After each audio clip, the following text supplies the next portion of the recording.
Hello friends, welcome to my channel The Learning Pen. So in today's video, I'm going to tell you about what are the limitations and what are the benefits of using cloud computing. Obviously, every person must be using cloud in any sort of way, but you have to know about the limitations and the benefits of using cloud computing.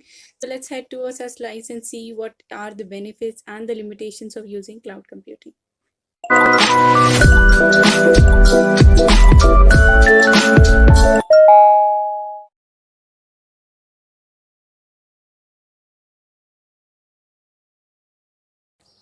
So the benefits of cloud computing are, the very first is cost. Cost means that we as a user of the cloud computing, we don't have to install the servers. We don't have to use electricity for power consumption, for cooling purposes. We just don't have to manage the infrastructure. We are not the IT experts here. So we just simply need a smaller monthly annual fee required for getting the service of cloud computing, and that's why that is what we enable, and that's greatly improve our cost flow. This means that we are just taking and just using a minimum cost for the cloud. And the next comes, that is speed means why, because we are getting the cloud service, so even vast amount of services that could be provided us in hours is just taking a minutes to set up the whole thing. And with the flexibility of clicking on the mouse, we are just getting what we want from the software service provided by the cloud, from the platform provided by the cloud, from the infrastructure provided by the cloud. We just simply need to connect through the interface of the cloud computing, and thus that reduces the amount of time that needs to set up the whole cloud computing infrastructure platform software into our environment, into a user's environment. And the next comes, that is global scale. Global means it is globally expandable. Scaling means it is scaling elastically, means you are getting the computing power, the storage, the bandwidth whenever it is needed and from the right location. It is not like you are in India and you are getting the location or the services from any other country, and obviously it will affect the bandwidth of your computing service. But what you need is from your own country, or you can say from the right geographic location where you are. Productivity, that means now the business companies will gain more productivity. Why? Because they don't have to set up the hardware, the software patching, and other time consuming management things. They don't have to involve their time into, and that's why they will receive the productivity. Then comes the performance.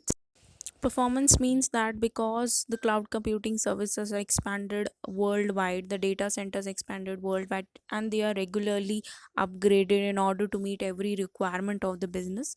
And now the business company, if a single business company will install a server, a single server, the network latencies would be there. There would be so many, you can say, limitations of that, and that's why when there is a worldwide network which is regularly upgrading, that means it is improving the whole performance of cloud computing.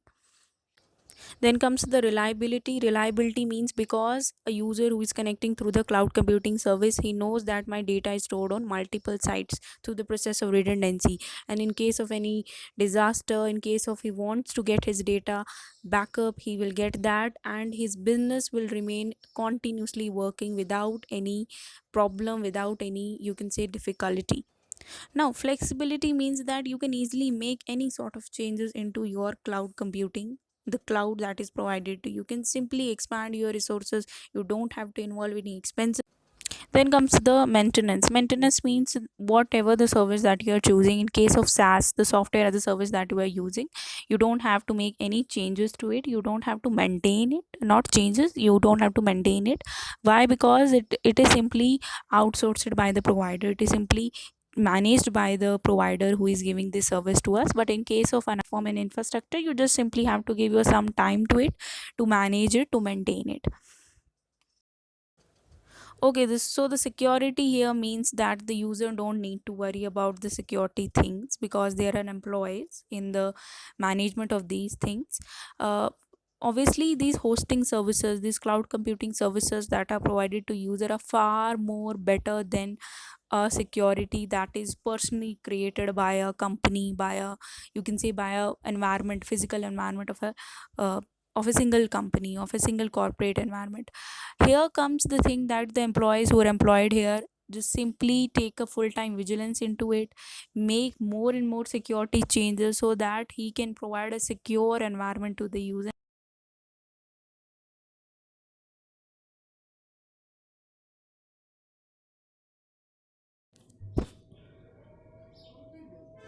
Okay, so the downtime here means that because of the suspension of the service that is provided to the user has been outaged, or the temporary suspension has been occurred, and this is something which you can say the major disadvantage. Plus it comes in every cloud service provider, because the outages to refresh it, because everything is connected with the help of internet, so there can be some technical outages into it, and that's why the processor becomes temporarily suspended for some time. This is something which is downtime. Then comes the network connection. Network connection means that everything is connected on the internet, and that's why the performance of internet of the user is very important here, because in order to connect to the cloud computing services, he must have a good you can say internet connection to him, so that he can be connected to the cloud services. Then vulnerability to attack here means that there are number of security breaches, cyber attacks that are happening nowadays, and you can obviously you have heard about that in news as well. And this is something which is also a big disadvantage, because it is vulnerable to attack.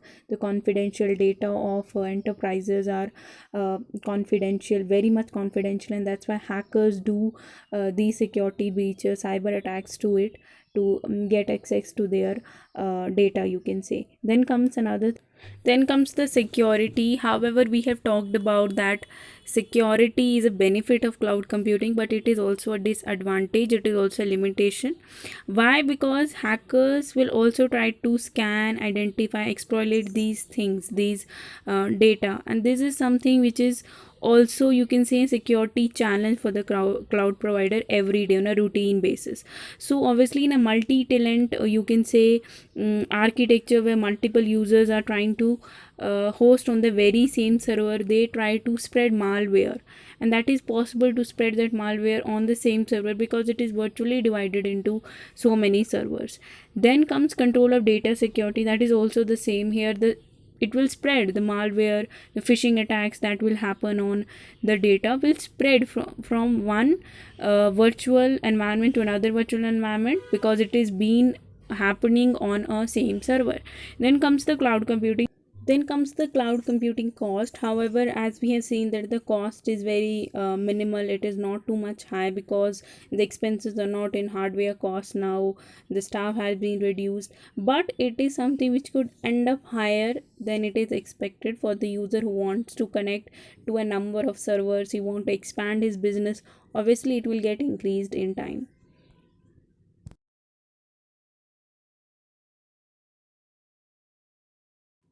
Okay, so now the limited control means that users are given limited control to access to their cloud services. That means they are given some little bit control, limit control to their applications, to their data, to their services, also not to the backend infrastructure as well. And executing their hosting infrastructure, they have limitation to use these kinds of things, and that is what it is, a limited control. Then comes the platform dependencies. Platform dependencies means it also known as vendor lock-in, means the vendor system now are deep rooted here. From moving from one cloud to platform to another is very difficult, it is impossible to migrate, and hence the user will have to face some difficulties.